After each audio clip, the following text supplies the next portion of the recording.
Irmãos, hoje nós vamos olhar um pouco em Atos, capítulo 18, a vida de um grande homem de Deus, que foi Apolo, e algumas lições que nós podemos aprender com ele, tá?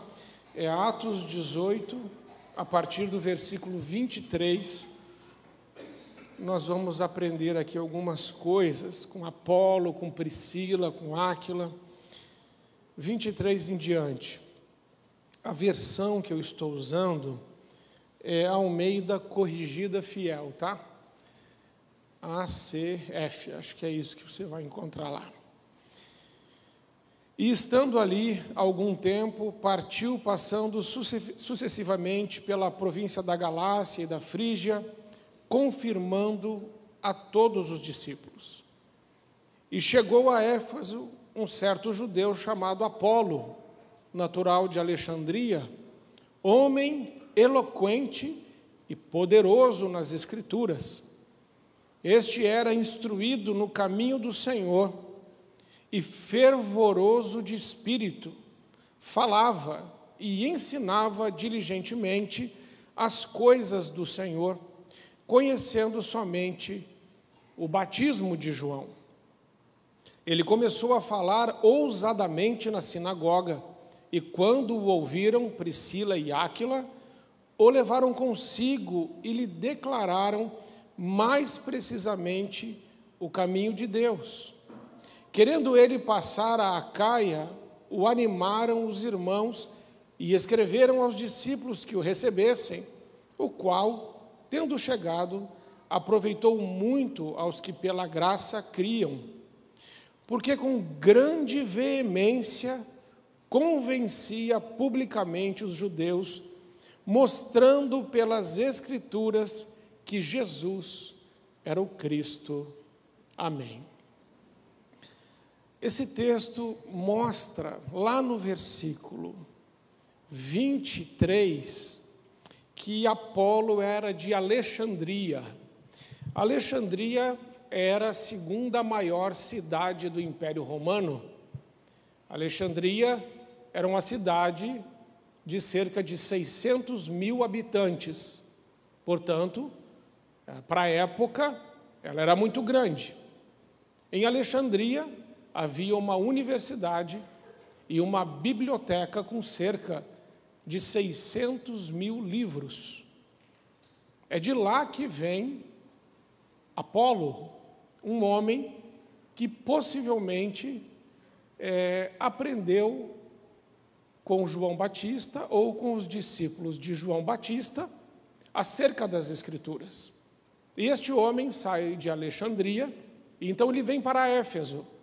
E chegando em Éfeso, como ele é um mestre judeu, e ele ensina muito bem, como lemos aqui, com eloquência, poderoso nas Escrituras, instruído. Esse instruído significa que possivelmente ele passou por algum lugar onde, de forma mais assim, estruturada, formal, ensinaram a palavra de Deus a ele.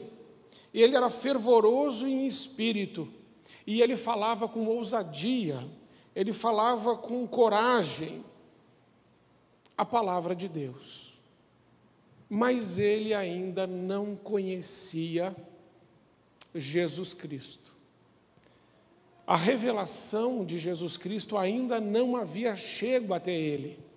Contudo, o que ele sabia muito bem. Ele estudava muito a palavra. E aqui está escrito que ele era veemente, fervoroso, poderoso nas Escrituras. Ele passava muita segurança quando falava, porque conhecia muito bem a palavra de Deus. E aí um casal, Priscila e Áquila, estavam lá em Éfeso, porque Paulo, o apóstolo, já havia ensinado Priscila e Áquila, só que Paulo saiu de lá, de Éfeso, ele já havia permanecido lá por 3 anos, e agora Priscila e Áquila vê Apolo falando, e percebem que apesar de a mensagem ela não estar incorreta, e a mensagem também não é insincera, mas a mensagem era incompleta. Faltava ele entender e saber que o Messias prometido veio, morreu na cruz por nós, foi assunto aos céus, enviou o Espírito Santo, e agora Apolo precisava conhecer essa verdade. Mas Priscila e Áquila não confrontaram ele em público, mas chamaram para sua casa e ensinaram a Apolo. Então Apolo vai se tornar um grande pregador da palavra. É tão forte a pregação de Apolo, que vai chegar uma hora que a igreja de Corinto parece até meio que se dividir, dizendo a alguns irmãos: eu sou de Paulo, eu sou de Pedro, eu sou de Cristo, eu sou de Apolo. Porque Apolo era um grande pregador. Contudo, irmãos, existem algumas coisas que nós precisamos aprender aqui.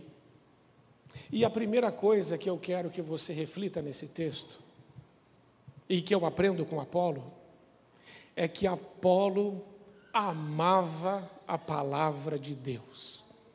Ele amava.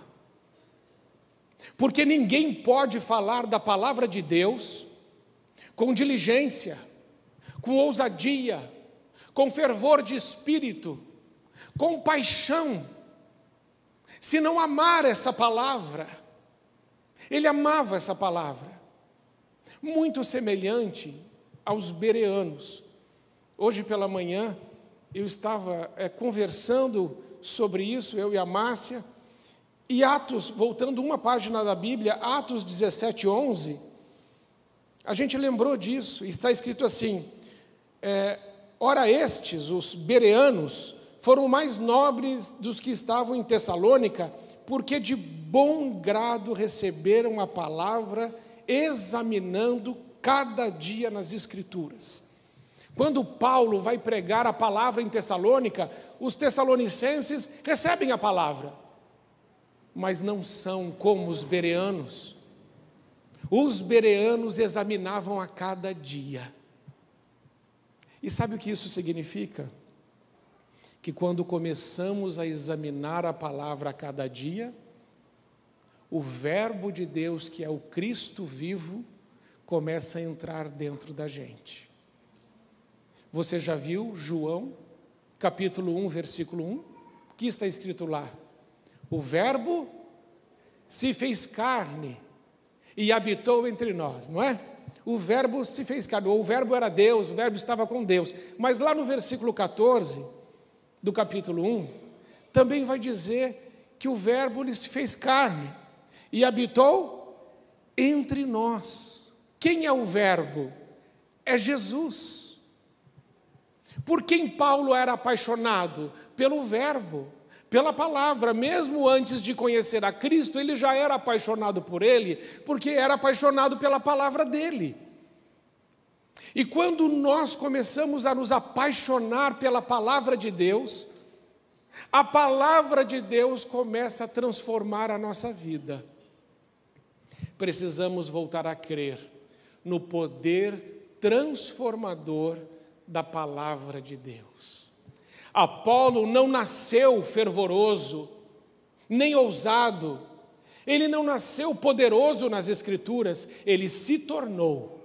E ele se tornou como? Lendo a palavra, examinando a palavra, crendo na palavra, se apropriando da palavra, e depois ele entendeu: a palavra vive, a palavra é Jesus, e eu desejo isso para a minha vida. Às vezes, irmãos, nós passamos muitas dificuldades pela vida de tomarmos decisões do dia a dia, decisões muitas vezes importantes, e tomamos decisões erradas porque não conhecemos a palavra. E não podemos então medir se estamos decidindo bem ou mal, porque não estamos passando pelo crivo da palavra de Deus. Olha, a palavra de Deus é como um filtro. É como um filtro. Tudo que for entrar na sua vida precisa passar pelo filtro. E qual é o filtro? É essa palavra aqui, ó, a palavra de Deus. que não é para ficar aberta só no Salmo 91, para espantar os bichos. Ah, pastor, eu deixo aberta no Salmo 91, porque se o encardido vai lá em casa, ele vê a palavra e fala assim, vou embora, porque aqui tem o Salmo 91. Não, mas lá em casa não é no Salmo 91, é no Salmo 23, que é melhor ainda. Não é. A palavra de Deus aberta não significa muita coisa. Apolo era um homem que conhecia a palavra, mas que aplicava a palavra na vida dele. E Priscila e Áquila também. A verdade não liberta. Ah, pastor, eu sempre escuto que a verdade liberta. A verdade não liberta. Coloca para mim João 8,32. Não está no script, mas coloca aí. Está escrito lá. O que está escrito lá em João 8,32? E conhecereis a verdade vos libertará. Jesus disse lá em João 14,6 o quê? Eu sou o caminho, a verdade e a vida. Ninguém vem ao Pai senão por mim. A verdade é uma pessoa? Sim. A palavra é uma pessoa? Sim. Conhecer a verdade, lá no grego conhecer significa relacionar-se intimamente, experimentar. Não é só ler, é experimentar, é viver, é provar, é relacionamento. Conhecer a verdade é dizer, eu vou aplicar a verdade na minha vida, porque saber da verdade não muda a vida de ninguém.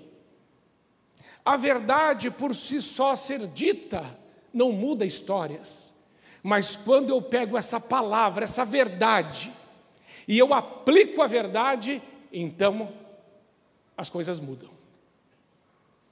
E Apolo era este homem que ele amava a palavra e cria no poder transformador da palavra. A palavra de Deus nos sustenta nos momentos mais difíceis da nossa vida. Quero te dar um testemunho meu. Quando eu me converti e Deus me mandou vender o meu negócio, que era o meu sustento, eu fiquei sem nenhum dinheiro. O que aconteceu comigo foi mais ou menos aquilo que Jesus fez com os apóstolos. Passava assim lá por um e falava assim, vem e segue-me. Lá com Pedro, larga o barco, larga as redes e segue-me. E eu falei, sim, Senhor, eu vou te seguir. E eu vendi o meu negócio, eu fiquei sem dinheiro, meus filhos foram para a escola pública, mas com 12 anos de idade, eu já tinha lido a Bíblia toda. Ah, pastor, mas quem é que te mandou ler a Bíblia toda? O Espírito Santo. Fui lendo. E eu tinha dúvidas. Claro, se você, com a idade que tem, lê a Bíblia e fica com dúvida, imagine eu com 12. Tinha dúvidas, mas eu continuava lendo. Não parava de ler porque tinha dúvidas, continuava lendo, porque está escrito que o Espírito Santo nos ensina. Muitas coisas eu fui aprendendo, entendendo, porque o Espírito Santo foi ensinando. Mas quando eu me converti mesmo, eu entreguei minha vida a Jesus, eu apliquei a verdade, eu renunciei a tudo aquilo que era do mundo para viver somente para Deus. E chegou uma época que eu estava como professor dando aula em 5 escolas de moto, porque se fosse de carro, o dinheiro ia só para pagar a gasolina. E a minha esposa, ela trabalhava também como professora, depois ela foi trabalhar como recepcionista na igreja, recepcionista, né, amor?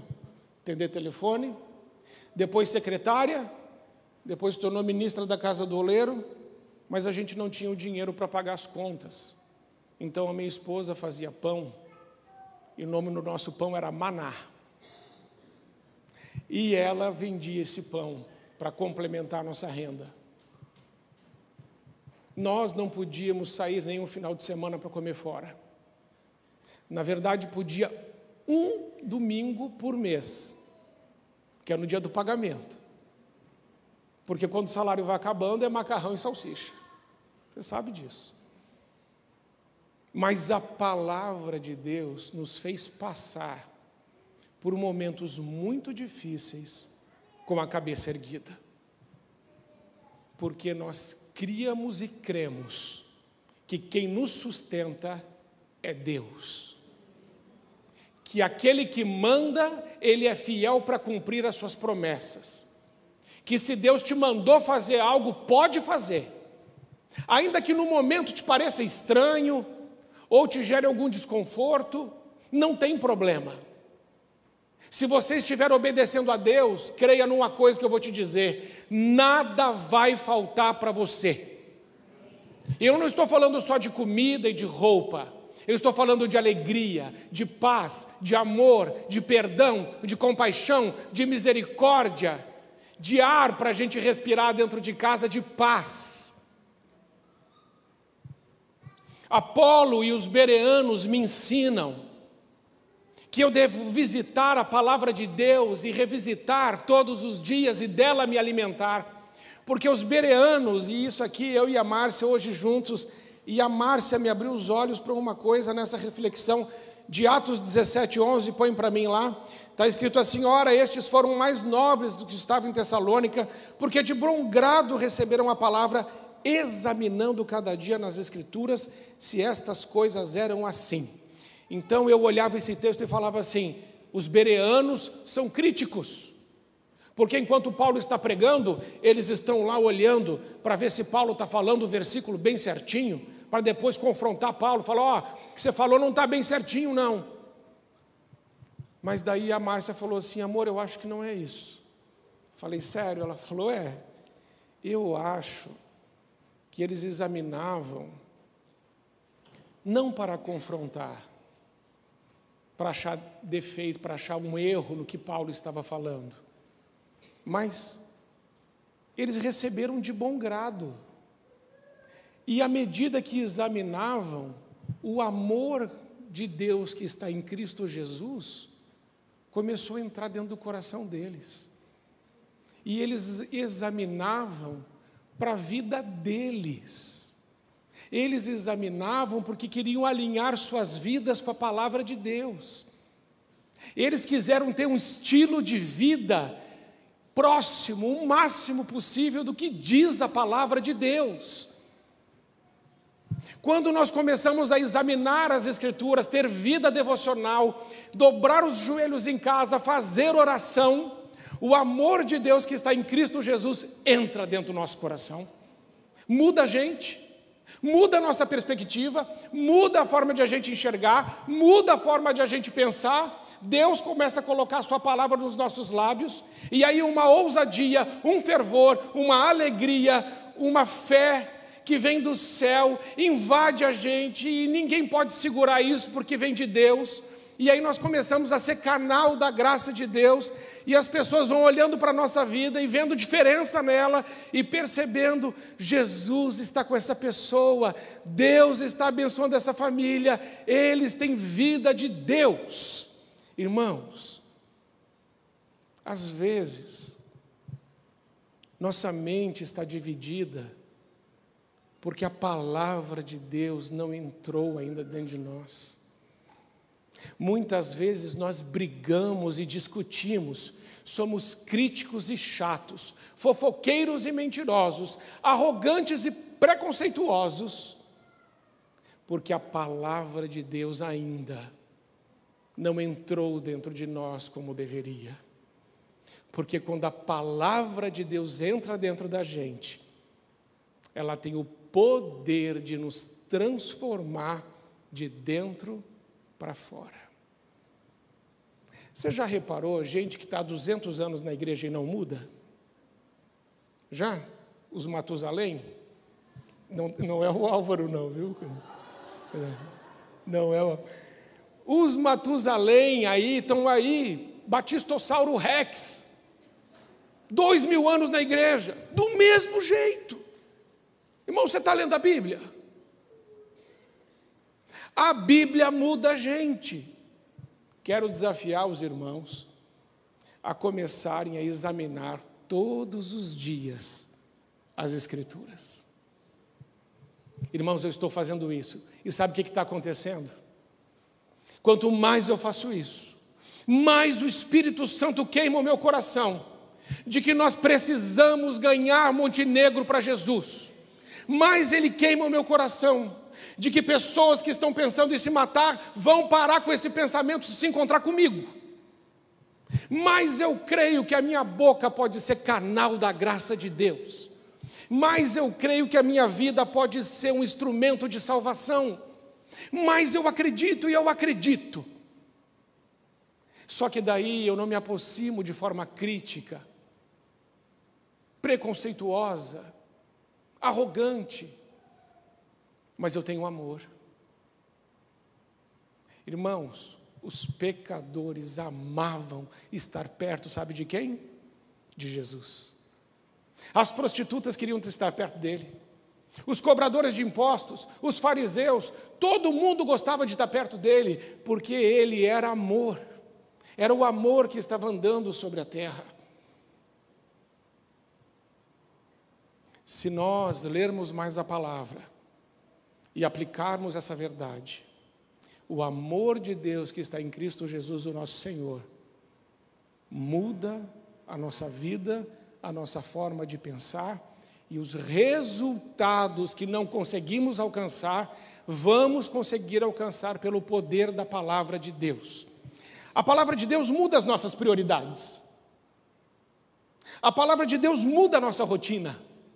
A palavra de Deus muda o nosso jeito de conversar e interagir. A palavra de Deus traz sensibilidade para o nosso coração, compaixão, misericórdia para dentro de nós. É de dentro para fora, não é de fora para dentro. É uma mudança que a palavra de Deus faz. E eu vejo isso nesse texto. E eu vejo Apolo sendo esse homem, ensinado por esse casal. Mas olha comigo lá, Romanos 16, 3 e 4. Quem é esse casal que ensinou Apolo? Quem foram Priscila e Áquila? De que calibre são eles? Quem são esses discípulos de Paulo? A palavra de Deus diz: saudai a Priscila e Áquila, meus cooperadores em Cristo, os quais pela minha vida expuseram as suas cabeças. Sabe o que isso quer dizer?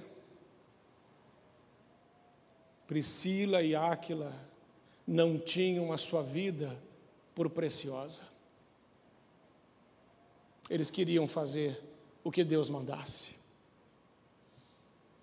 Irmãos, morrer por quem a gente ama, morrer por filho, morrer pelo alvo do amor, não é tão difícil. Mas morrer por qualquer um, isso é para quem está andando com Jesus. Priscila e Áquila não roeram a corda. Eles estavam tão cheios da palavra de Deus e tão cheios do Espírito Santo, que quando foi necessário se posicionar para ficar do lado da verdade, eles se posicionaram e colocaram a cabeça deles em risco. E eles poderiam ter sido mortos, e não foram pela graça de Deus, mas poderiam ter sido. Mesmo assim, não recuaram. E é esse casal que ensina Apolo como é que se segue a Jesus. Você está entendendo? Não é ter só a informação, é ter a paixão, é ter o amor, é ter a vida de Cristo na vida da gente. E Priscila e Áquila tinham. E eles eram tão bons que eles poderiam ter confrontado Apolo lá na igreja. Quando Apolo estava pregando, ele não falou do Cristo. E a Priscila e Apolo podiam ter dito: olha, essa mensagem sua está incompleta. Você não podia estar pregando disso aí do jeito que você está pregando. Eles não fizeram isso. Deixaram Apolo terminar. Tiveram paciência com ele e falaram: Apolo, você topa a gente comer uma pizza lá em casa? Uma carbonara? Top. Vou. E Apolo ouve então essa informação, agora o evangelho completo, E apesar de ele ser um homem muito inteligente, estudado, instruído, ele aceita de bom grado a informação preciosa que muda a vida dele, que vem por Priscila e Áquila. O que Priscila e Áquila fizeram? Apresentaram Jesus para ele. Você lembra de quem apresentou Jesus para você? Você lembra quem é a sua Priscila e o seu Áquila? Você lembra que por um tempo na sua vida, como muitas pessoas que estão por aí, dizem assim, eu creio em Deus. Mas Priscila e Áquila falaram assim, mas você está incompleto. Você precisa crer em Cristo. Ele é o único caminho, Ele é a verdade, Ele é a vida. Ele morreu por nós, Ele ressuscitou. E Ele vai voltar. E Apolo então aceita Jesus e começa a pregar. E se torna uma das colunas da igreja. Porque um casal decidiu ouvi-lo e amá-lo. Sabe por que muitas pessoas hoje não estão na igreja? Porque nós não ouvimos mais elas. E se ouvimos, criticamos. Mas Priscila e Áquila ouviram e amaram. E Apolo se tornou um grande homem nas mãos de Deus. O meu desafio para você nessa noite é que você comece a ter sede e fome da palavra de Deus. Porque quando os problemas chegarem, é o quanto da palavra de Deus e o quanto de Jesus está na sua vida que vai fazer você permanecer em pé diante dos vendavais, das doenças, dos problemas que eu e você enfrentamos. Eu tenho aqui o exemplo, vários exemplos aqui na igreja, de pessoas que estão em pé pela graça de Deus. Nós temos a Vivi, cadê a Vivi? Está ali, ali. Agora já está com mais cabelo que eu. Mas quando ela estava enfrentando o câncer, né, Vivi? Quando você enfrenta um câncer e você pode morrer, gente, isso é processo. Não é de um dia para o outro, é processo. Se você não estiver com Deus e a palavra não estiver em você, você pode entrar em depressão e não querer mais viver. Mas essa mulher está em pé até hoje, porque o Cristo que vive pela palavra vive dentro dela e a curou. Nós temos tantos exemplos, né, Tere? A Deise, que engravidou, cadê a Bianca? Bianca, que está aqui, que engravidou, cadê a Kátia? Também venceu o câncer. Cada um de nós tem uma história. A Graça, que também venceu o câncer, que está lá no fundo. Como você passa pelos problemas da vida vai depender muito do quanto da verdade de Cristo está dentro de você. Precisa ser um estilo de vida. Ler a Bíblia, fazer devocional, tem que ser estilo de vida, muda tudo. Acabei de lembrar do Solano. Não é verdade, Solano? Muda tudo ou não muda? Você não começou a fazer? Está até mais bonito. Começo, claro, vai ficando parecido com Jesus. Mas você ganha dele, Aline, você ganha dele. Vai ficando parecido com Jesus, por quê? Está lendo a palavra. O que a boca fala? O que o coração está? Cheio. Aí a pessoa chega para você e começa a vomitar problema. Aí parece disputa, já ouviu isso? Uma pessoa começa a falar problema, o outro fala assim, espera aí que eu vou te falar agora o meu. Já ouviu isso, não?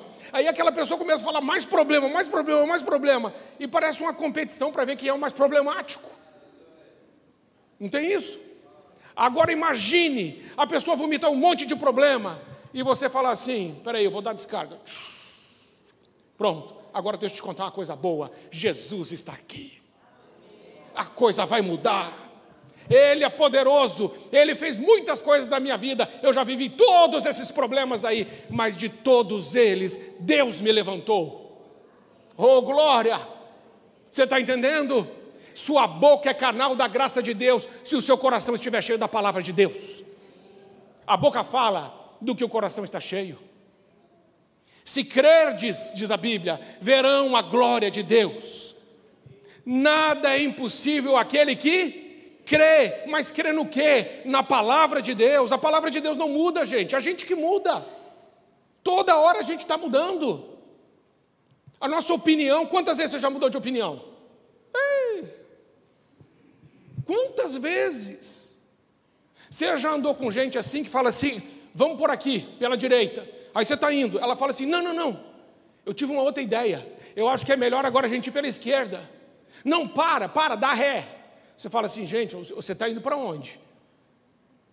Quem crê na palavra de Deus está caminhando em cima de princípios e valores eternos que não mudam.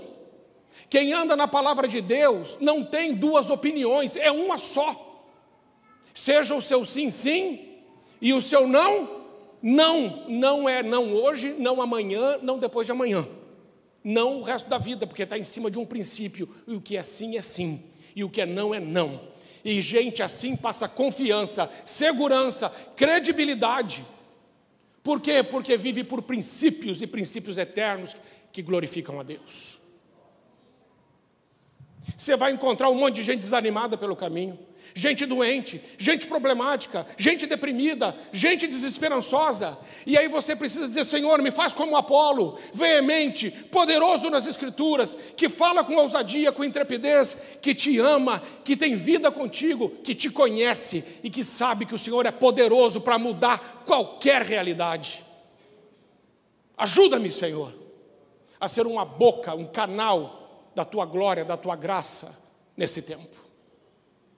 Que tipo de crente queremos ser? Crente 3S? Salvo, sentado e satisfeito? Ou um crente cheio do Espírito Santo que bate no peito e fala assim, olha, o meu Deus, Ele é poderoso para fazer. E se Ele não fizer, Ele é o meu Deus e Ele sabe o tempo e a hora certa de agir. E agindo Deus, quem impedirá? Sim ou não? Se você chegou aqui desanimado, você vai sair daqui bem animado. Se você não estava lendo a Bíblia, você vai começar a ler. Porque você precisa, você que é casado, erga a mão. Só para eu dar uma olhada, os homens. Tá, pode baixar. Você vai acordar amanhã e a sua mulher vai dizer assim, Apolo, é você? Você vai dizer, sou fervoroso, cheio do Espírito Santo. Eu te abençoo, mulher, em nome de Jesus. Vou até ganhar um aumento para te dar um presente. E a mulher vai dizer, glória a Deus. Ouviu a palavra do pastor, glória a Deus. A vida pode ser bem mais leve e mais alegre para aqueles que andam na palavra de Jesus. Sabe por quê, irmão? Sabe por quê? Problema. Tem alguém aqui que não tem problema? Se eu fizer um apelo assim, você que tem um problema, vem aqui à frente. Quem está passando na rua, entra. Tipo, eu tenho vários. A questão não é essa. Você que quer ser resposta, precisa se levantar e dizer assim, problema eu tenho, mas eu tenho um Deus. É o Salmo 23, irmãos.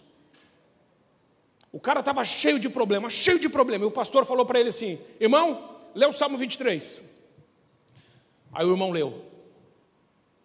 E aí? O que você aprendeu? Pastor, eu aprendi uma coisa. O Senhor é o meu pastor e nada me faltará. E os seus problemas sumiram? Ele falou, não. Estão tudo aqui, mas eu tenho certeza que nada me faltará. Amém. Você já saiu de uma postura de derrota e já levantou a cabeça e falou, nada me faltará, porque Ele é o meu pastor, mas Ele precisa ser o meu pastor. E as ovelhas andam atrás e o pastor é Cristo Jesus. E o pastor é Cristo Jesus. Você tem pastor, é Cristo Jesus, Ele te ama. Ele tem caminhos de paz e de bem para você. Ele tem vales verdejantes e águas tranquilas. Amém, irmãos? Então agora eu quero fazer um desafio para você. Ler a Bíblia todos os dias. Todos os dias. Quando? No primeiro horário do dia. No primeiro horário. Não vem com essa que a hora que der eu leio. Sabe quando você vai ler? Nunca. Quem aqui já começou no início do ano aquelas propostas? Esse ano eu vou ler a Bíblia toda. E começou e não leu. 2 falaram a verdade e o resto tudo mentindo. Quantas vezes, irmãos, eu fiz isso? Porque... Nada. Se você não fizer, porque você quer conversar com Ele, quer estar perto dEle, quer sentir o cheirinho de Jesus, quer ouvir a voz do Espírito Santo, se você não fizer com a motivação certa, se você fizer só porque assim, eu vou fazer porque eu tenho que fazer. Uma vez eu fiz uma competição, quando eu era pastor de adolescentes, eu fiz uma competição. Eu e os adolescentes, e o Jefferson naquela época era um seminarista, era um adoles, mas ele já era vocacionado. Eu falei, Jefferson, nós vamos ler a palavra de Deus, toda a Bíblia em 3 meses, porque o Luciano Subirá falou que tinha lido em 4. Eu falei, nós vamos ganhar dele. E adolescente topa isso. E a gente leu. O que a gente aprendeu? Nada.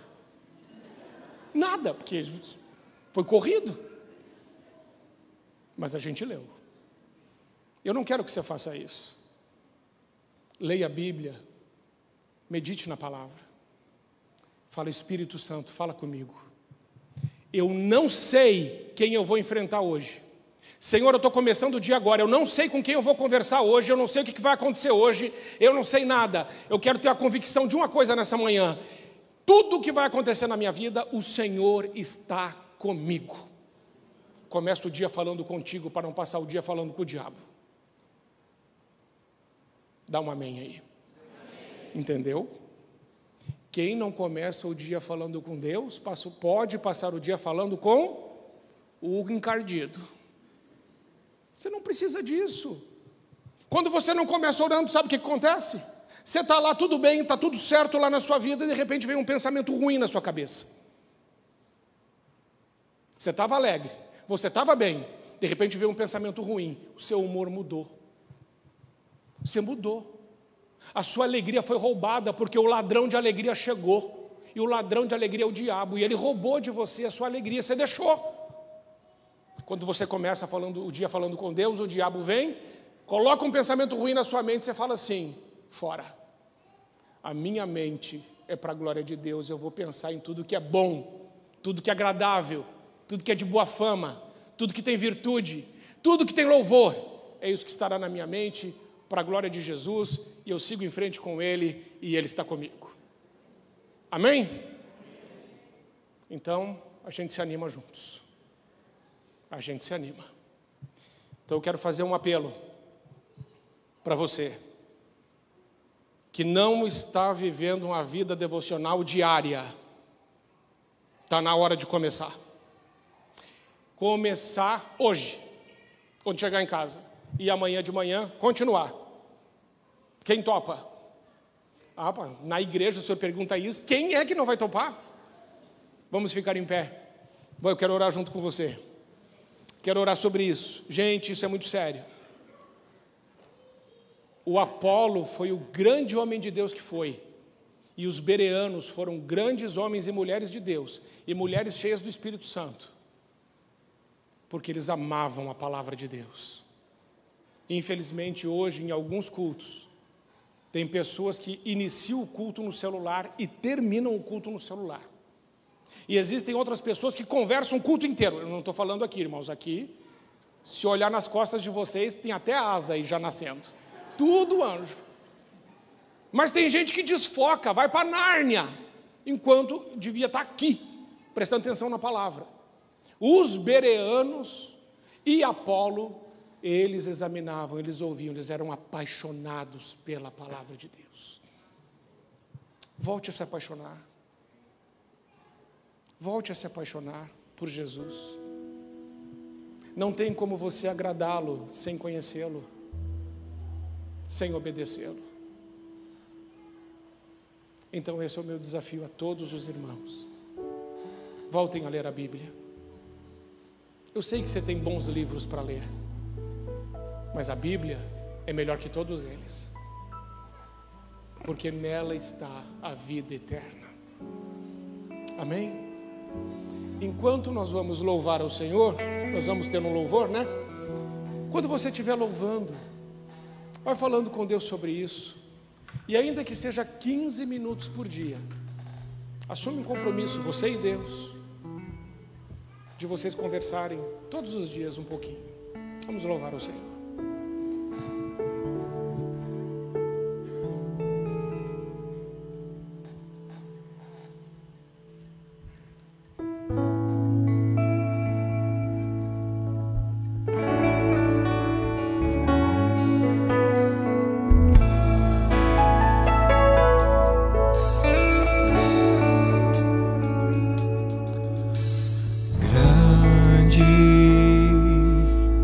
É o Senhor e muito digno de louvor,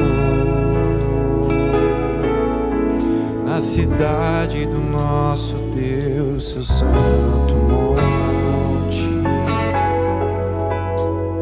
A alegria de toda a terra.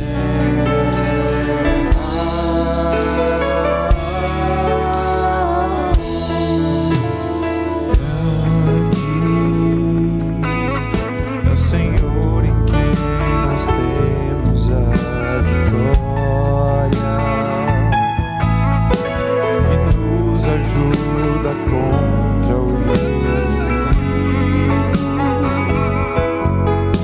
por isso diante dele nos prostramos.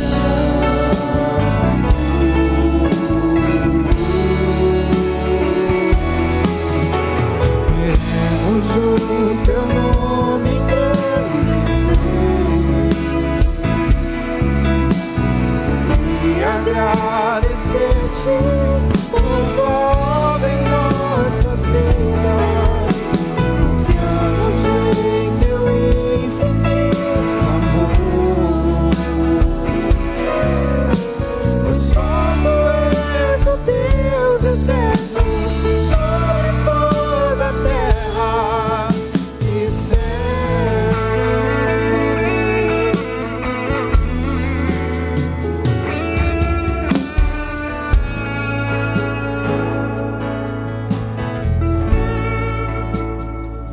Senhor Jesus, muito obrigado, porque o Senhor é grande e digno de louvor.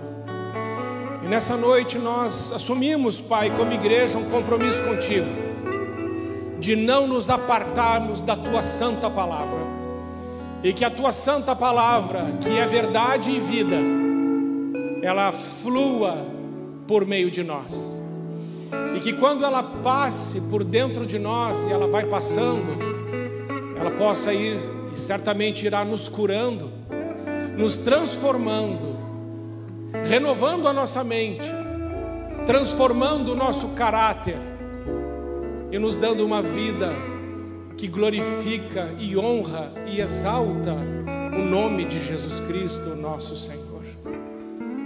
Espírito Santo, ensina-nos a Tua palavra e ajuda-nos a vivê-la plenamente, em nome de Jesus, amém. Você pode se assentar, os diáconos podem vir já. Nós vamos celebrar a ceia do nosso Senhor Jesus Cristo. Quem deve e pode participar da ceia? Todo aquele que foi batizado, confessou Jesus Cristo como o seu único e suficiente Senhor e Salvador, pode e deve participar da ceia do Senhor. Pastor, mas às vezes eu não participo da ceia porque aconteceu alguma coisa, eu cometi um pecado, uma situação desconfortável, então eu não vou participar da ceia. Deixa eu te fazer entender uma coisa: nenhum pecado que você possa cometer é maior que o sacrifício de Cristo naquela cruz. Se você pedir perdão pelo pecado que você cometeu, Ele é fiel e justo para te perdoar de todo o pecado e para te purificar de toda injustiça. Então, todo aquele que pede perdão é perdoado. Deus não sonega perdão. Então, se alguém pensou, eu não vou participar da ceia por causa daquilo, confesse o seu pecado e peça perdão a Deus e participe da ceia do Senhor. Nunca permita que uma acusação do diabo tire você da mesa de Jesus. Mas também confesse o pecado, porque Ele perdoa. Amém, irmãos? Isso é importante de ser entendido. Já conversei com muitas pessoas que deixaram de participar da ceia por causa disso. Pecado confessado, verdadeiramente confessado, quebrantado, é pecado perdoado, sim. Examine o homem a si mesmo, então participe da ceia do Senhor. Todos aqueles que vieram, estão prontos para participar da ceia do Senhor, por favor, coloquem-se em pé para que os diáconos possam te identificar e servi-los com a ceia do Senhor. Os diáconos podem ir. A palavra de Deus diz em 1 Coríntios 11, a partir do versículo 23: porque eu recebi do Senhor o que também vos ensinei, que o Senhor Jesus, na noite em que foi traído, tomou o pão e, tendo dado graças, o partiu e disse: tomai, comei, isto é o meu corpo que é partido por vós, fazei isto em memória de mim. Semelhantemente, também depois de cear, tomou o cálice, dizendo: este cálice é o novo testamento no meu sangue. Fazei isso todas as vezes que beberdes, em memória de mim. Porque todas as vezes que comerdes este pão e beberdes este cálice, anunciais a morte do Senhor até que Ele venha. Este é o momento de você permanecer no espírito de oração, conversando com Jesus, porque participar da ceia do Senhor significa que nós somos um só com Ele, e que quando o sangue de Jesus foi derramado por nós naquela cruz, Ele nos comprou com o seu precioso sangue, e Ele nos purificou e nos lavou de todo o pecado. Ele abriu um novo e vivo caminho, e pelo sangue de Jesus os céus foram abertos e os filhos dele podem entrar na presença de Deus. Por isso que está escrito que pelo sangue de Jesus nós entramos nos santos dos santos e pedimos socorro a Deus. Senhor, muito obrigado, porque o Senhor morreu por nós naquela cruz. Obrigado, Jesus Cristo, nosso Senhor, porque o Senhor pagou toda a dívida que nós havíamos contraído por meio do pecado contra Deus. Obrigado, Senhor Jesus Cristo, porque o Senhor venceu a morte, e na sua morte o Senhor matou a morte, e vencida foi a morte no Calvário. Senhor, muito obrigado, porque todo aquele que crê em Ti já passou da morte para a vida, das trevas para a luz. Obrigado, Senhor. Nos abençoe aqui em nome de Jesus.